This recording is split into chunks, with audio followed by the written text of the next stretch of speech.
배에 실었더라. 아멘.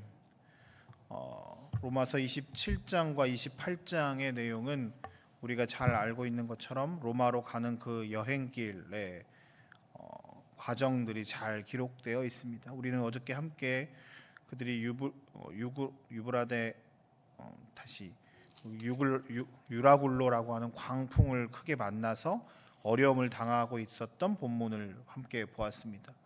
우리가 읽지 않았지만 27장 27절부터 마지막 절까지의 쭉 내용을 보면 그들의 상황이 점점 더 심각해져서 그 배하고 그들은 큰 배가 있고 작은 배, 거룻배라고 해서 이 항구가 이렇게 발달되어 있지 않으니까 작은 배를 이렇게 해서 이렇게 들어갈 수 있게끔 했는데요. 이제 그것까지도 끊어버리는 일이 있고 33절부터 38절까지의 내용을 보면 이제 그들은 거의 최후의 만찬처럼 마지막 식사를 하고 그 밀까지도 다 바다로 버립니다. 이제 끊고 이제 거의 이제 마지막이다라고 하는 생각을 하게 된 거죠. 그 식사의 주도를 바울이 하게 됩니다.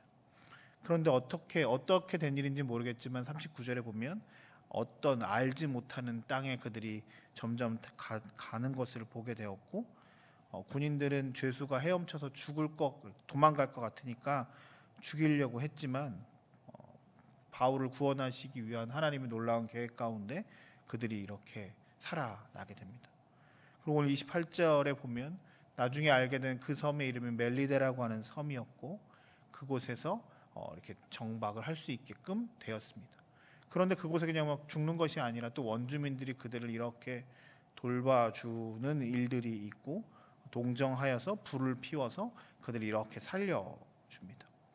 근데 한 에피소드가 나타나죠. 바울이 그들이 불을 피워준 거니까 자기도 돕겠다고 하면서 나무를 모아다가 이렇게 불에 넣으려고 하다가 뱀에 물립니다. 사람들은 그를 가리켜 살인한 자다. 저 사람은 꼭 반드시 죽을 사람이다 이런 표현이겠죠. 바다에서는 살았는데 와서 여기서 뱀에 물려 죽는구나 이런 생각을 했는데 바울이 아무 것이 없자 그를 신이라고 칭송하며 굉장히 특별한 사람이라고 여깁니다. 또 하나 보블리오라고 하는 그 섬에 가장 높은 사람이 있는데 그를 영접해서 이렇게 도와줬더니 또 바울은 그의 부친을 이렇게 치유하는 기적이 그를 통해 나타났고 섬에 맞은 사람들도 주님의 놀라운 은혜를 경험하여 회복되었고 이제 그들이 떠날 때 그들이 많은 것들을 잘 주어서 회복시켜서 다시 떠날 수 있게 되었다. 오늘 본문의 내용이 그렇습니다. 저는 오늘 두 가지 정도로 하나님의 은혜를 함께 나누려고 합니다. 첫 번째는 섬김과 희생의 사람 바울입니다. 바울은 죄수였지만 그 배 안에서 백부장의 인정을 받은 사람이었고 많은 사람들의 거의 정신적 지주의 역할을 합니다. 특별히 27장 33절에서 38절까지의 말씀을 보면 그들이 거의 맨 마지막 식사, 그들 입장에서는 이제 한 번 마지막으로 밥 먹고 이거 다 버린다 이런 생각을 가지고 있습니다. 그러니까 끝이라고 생각을 했던 거죠. 그 식사를 주도한 사람이 바울이었고 34절에 보면 27장 34절에 이렇게 이야기합니다. 음식 먹기를 권하노니 이것이 너희의 구원을 위하는 것이다. 너희 중에 머리카락 하나도 잃을 자가 없을 것이다 라고 하며 축복합니다.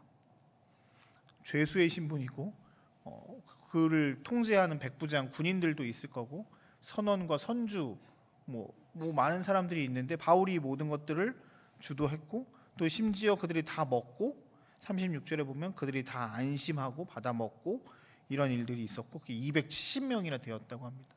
270명의 사람들이 바울 한 사람에 의해서 영향력이 발휘됐죠.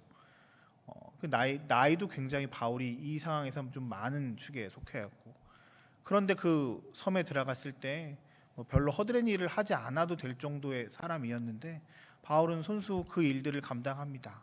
몸이 힘들고 어려웠을 텐데 나무 주워다가 이거 하면서 이렇게 돕고 섬기는 일들을 계속 하는 거지요.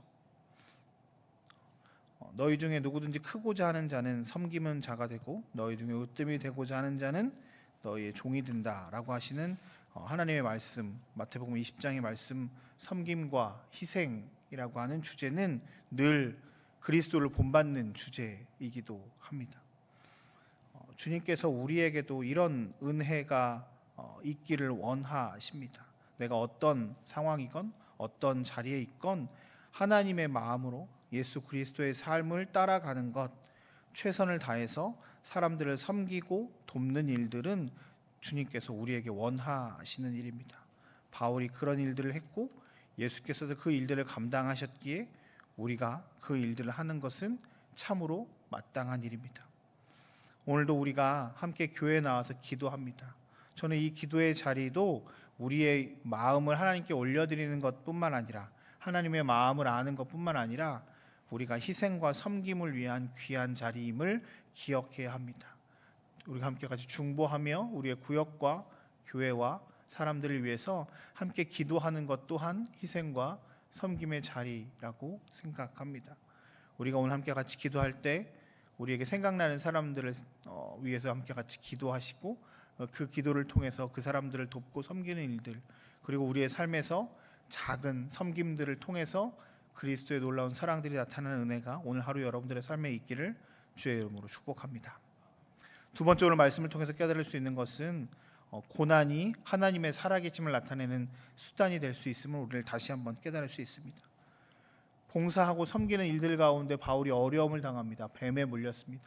사람들은 그 바울을 보면서 살인한 자다라는 표현을 씁니다. 어떻게 배에서 풍랑을 만나서 살아게 되었는데 여기 와서 뱀에 물려서 죽느냐, 안타까움의 표현이겠지요. 그런데 그 상황이 도리어 사람들에게는 저 사람이 능력 있는 사람이다라는 것을 나타내는 아주 귀한 계기가 되었습니다.